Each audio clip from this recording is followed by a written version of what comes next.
হাইওয়ের উপর দিয়ে ছুটে চলেছে এক পুরনো লরি এবং লরিওয়ালাটির মুখে জিন্দেগি এক সফর হে সুহানা। যাক বাবা, 4 দিন পরে ফিরছি, 4 দিন পরে বাড়ি ফিরছি। বউ তো ফোন করেছিল, বলেছে আসো না, কষা কষা খাসির মাংস রান্না করে রেখেছি। চলো তাড়াতাড়ি যাই। আরে আরে আবার এ কি হলো রে ভাই, আবার কি হলো বলতো এটা? চলো তাহলে চলে আসি আমরা ফ্ল্যাশব্যাকে।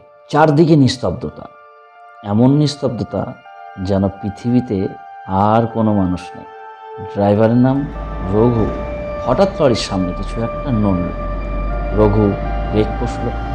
ধীরে ধীরে কুয়াশার ভেতর থেকে বেরিয়ে এলো একটা মেয়ের অবয়ব। মেয়েটার গা ভেজা, চুল মুখে ঢেকে রেখেছে, পোশাক ছেঁড়া, আর তার শরীর থেকে যেন মাটির গন্ধ আসছে। সে খুব ধীরে হাত তুলল। দাদা, একটু দূর নামিয়ে দিবেন? রঘুর বুকের ভেতর একটা অদ্ভুত ভয় ঢুকে গেল। এই রাস্তার রাতে তো কেউ হাঁটে না। হঠাৎ করে এই মেয়েটি কোথা থেকে এলো? তবু সে দরজা খুলে দিল। দরজা বন্ধ হওয়ার শব্দ, ধাই! লরি আবার চলতে শুরু করলো। কিন্তু কয়েক মিনিট পর রঘু আয়না তাকিয়ে দেখল পিছনের সেট ফাঁকা। সে চোখ কচলালো, আবার তাকালো, কেউ নেই। ঠিক তখনই তার কানে ভেসে এলো একটা ফিসফিস শব্দ। দাদা, আয়নায় কি দেখছো? রঘু ধীরে ধীরে পাশ ফিরে তাকালো। মেয়েটা তার পাশেই বসে আছে, কিন্তু তার চোখের অংশ কালো হয়ে গেছে।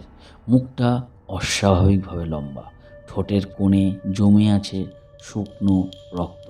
রঘু কাঁপা কাঁপা গলায় বলল, তুমি তুমি কে? মেয়েটা খুব ধীরে হাসলো। তার হাসিতে দাঁত নয়, শুধু অন্ধকার দেখা যাচ্ছিল। তুমি কি আমাকে ভুলে গেছো দাদা? হঠাৎ লরির ভেতরে তাপমাত্রা কমে গেল। রঘুর শ্বাস থেকে ধোঁয়া বেরোতে লাগলো। মেয়েটা ধীরে ধীরে বলল, এই রাস্তা মনে আছে? রঘুর মাথার ভেতর একটা দৃশ্য ভেসে উঠল। 5 বছর আগে একটা মেয়ে রাস্তার মাঝখানে দাঁড়িয়েছিল। সে তখন মাতাল ছিল। লরি চাপা দিয়ে চলে গিয়েছিল মেয়েটার শরীরের ওপর দিয়ে। তার কান্না, চিৎকার, ভাঙা হাড়ের শব্দ সব এখনো রঘুর কানে বাজছে।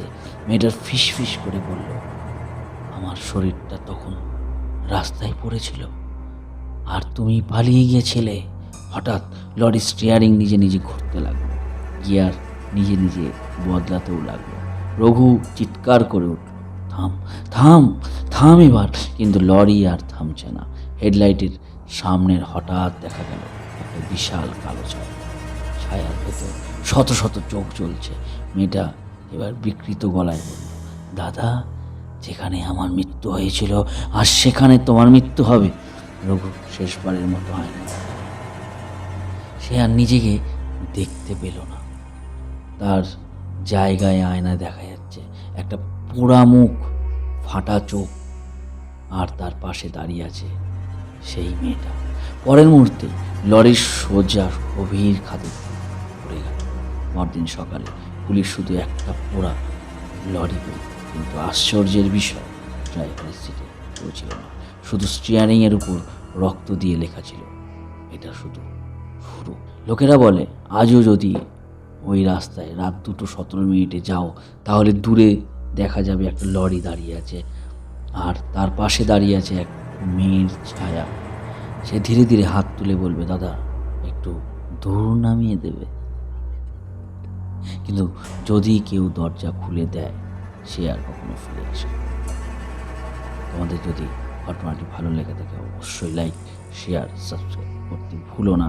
এবং তোমাদের কাছে যদি কোনো ঘটনা থেকে থাকে, অবশ্যই তোমরা ঘটনা পাঠাও।